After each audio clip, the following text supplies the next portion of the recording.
আজকের সকালটা অন্যরকম। আজকে আমি অনেক সকালে ঘুম থেকে উঠেছি। অন্যদিন যেমন একটু লেট হয়ে যায়, 7টা সাড়ে 7টা বাজে, তো আজকে আমি অনেক সকালে উঠেছি। ওই বাজে 6টা সাড়ে 6টার মতন।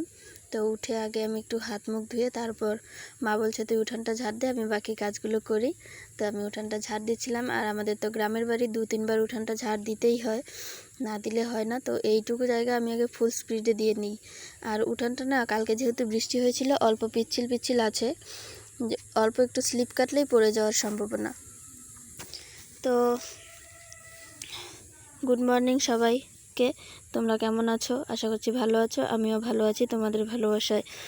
আর প্লিজ করে একটুখানি সাবস্ক্রাইব করে দেবে। তোমাদের ভালোবাসা না পেলে তো জীবনে এগোতে পারবো না। এই প্ল্যাটফর্মে এসেছি অনেক কিছু হারিয়ে। আমি ফেসবুকে আগে কাজ করতাম, তোমরা অনেকেই জানো। ফেসবুকে আমার বেশ ভালো একটা বড় মোটামুটি একটা দাঁড়িয়ে গেছিলো যে সব কিছুই পাওয়ার পর ইনকাম শুরু হয়েছিল।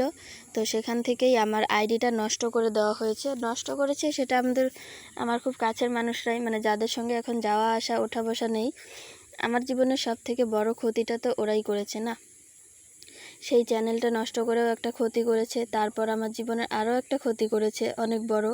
মোট 1-1.5 বছর আমার জীবনের নষ্ট করে দিয়েছে।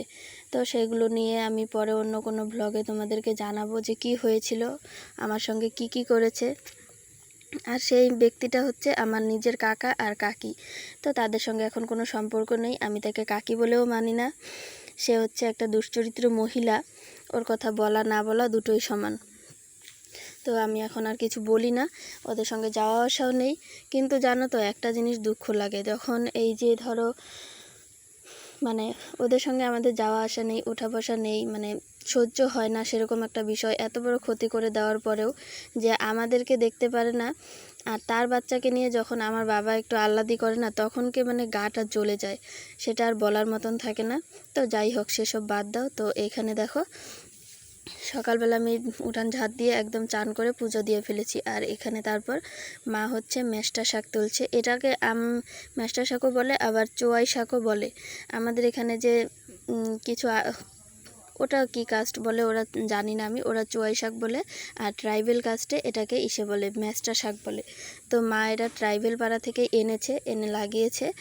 এই যে হচ্ছে মেষ্টা শাক, একটু টক লাগে, মাছের মাথা দিয়ে ভালোই লাগে খেতে। আমার আবার খুব একটা ভালো লাগে না, মা দেখি আবার ভালো পায়। তো আমি একটু খাই, মা বেশিটা খায়। বাবাও বেশি খেতে চায় না, দাদাও মোটামুটি খায়। তো এখানে মেষ্টা শাক পেরে, কালকে তো শনিবার, অনেকগুলো কাজ আছে। তো সে ধোয়াধুয়ি মোছামুছি, তো এই দেখো। আর তার মধ্যে ঘটনা ঘটে গেছে, আমাদের মোটরের যে ঘরটা ছিল, ওখানের মধ্যে যে মোটরের পাইপটা, সেটা হচ্ছে ফেটে গেছে। ফেটে গিয়ে মোটরের ঘরে 1 কোমর জল হয়ে গেছে। মানে মোটরের 1 কোমর, আমাদের তো না, সরি। তো তারপর এখানে আমি যখন মোটরটা চালাচ্ছিলাম, তো দেখতে পেলাম, দেখে তারপর আগে আমি মোটরটা ঠিক করেছি। মানে মোটরটা ওই ঘরটা থেকে বের করেছি, বের করে পাইপটা কেটে বাদ দিয়ে সব কিছু ঠিকঠাক করে রেখেছি। না হলে মোটরটা ডুবে যাবে, নষ্ট হয়ে গেলে খুব চাপ, জল টানতে হবে কল ঝাঁকিয়ে। তো কল পাম্প করে এত জল আমি ইসে করতে পারি না, মাও পারি না, মায়ের হাত ভাঙা, একটা হাত ভাঙা আছে। তো সেটাই ঠিকঠাক করে আগে এসেছি ভাত খেতে। তো আগে খাওয়া দাওয়া করব, তারপর বাসনপাতি ধোয়াধুয়ি করে সব কিছু ফ্রেশ। তো এই যে দেখো, সেই হচ্ছে চোয়াই শাক, যেটা মা রান্না করেছে মাছের মাথা দিয়ে, সেটাই খাওয়া দাওয়া হচ্ছে। মাছের মাথা দিয়ে চোয়াই শাক আর মাছের ঝোল। আজকে তো শুক্রবার, মাছ শেষ করে দিতে হবে, কালকে শনিবার। তো এটা হচ্ছে আমাদের রান্নাঘর, হাফ ওয়াল দেওয়া টিনের বেড়া।